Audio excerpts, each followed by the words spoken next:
dressing room is this sort of square shape, and there's two doors, an inner door and an outer door, and both were open, and I was sitting opposite them.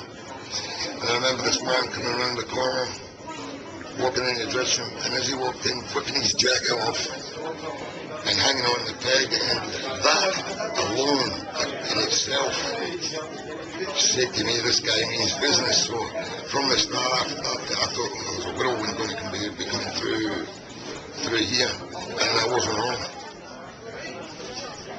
Hello there, I'm John Wilson. I ghosted the book with John Robertson at Supertramp and enjoyed every minute of it.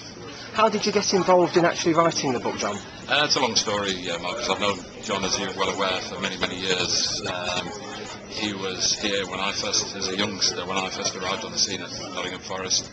I liked him as a player very much from day one, so I just loved people who could spray the ball about. And he was spraying about for no real purpose at that stage of his career, but obviously it developed from there. And as years went by, I always said to him, John, if you ever fancy writing an autobiography, I'd love to do it with you. I've not chased many of the players for that kind of thing, but John Robertson was a bit of a special case for me. And you sort of put Clough right about Robbo as well, and tipped him off. People get embarrassed by that. People keep mentioning it. Brian always used to say, and I suppose in some ways I'm quite proud of it really, because very early days, John wasn't on the side, and he was so unhappy with the sort of Forest players at the time. He said, I can't believe this lot. Can you mark my card about somebody, because they've got to be better than this.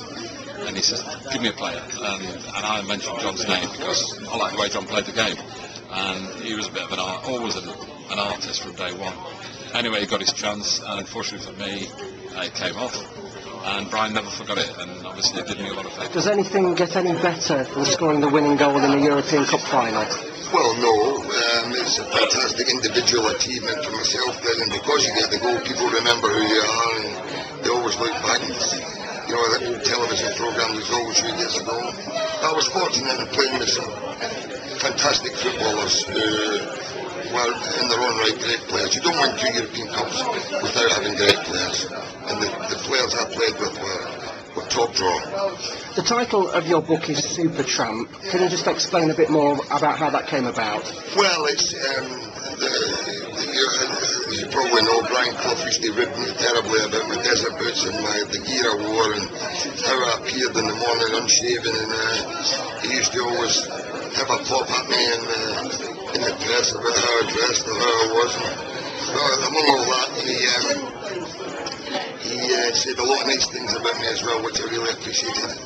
And as long as I was quite happy. And the Tramp bit came for, there was a headline in the Sunday People in 1978 saying the Tramp is king. So I thought that would be probably appropriate. I don't know if this super. What kind of player was Robbo to play with? Well, a lot of people ask me who the best player I ever played with was, and understandably so, because I played with quite a few decent players at Manchester United and Forest, and every time, now you don't even think about it, John Robertson by a country mile, because he had something that nobody else had. He had the ability to cross with both feet.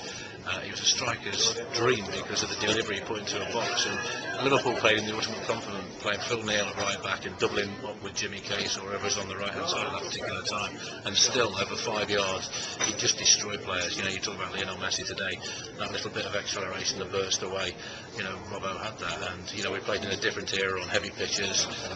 We used to party hard a little bit more than maybe they do today, but he was just a genius with that football at his feet. What an outlet it was. And I still think, I look back and talk about David Beckham being one of the best crossers of the ball, but he's done it with football, with all the technology. We did it, or John did it, with footballs that were just basic. Everybody had the same football. We played on mud heaps, and he just glided across the surface. He was just a genius. I'm not just saying that because we're here today, because that's what he was, that's what he is, and he's still a true gent. I play tennis with him to this day, and we're still competitive, and it's a pleasure to be here for him today.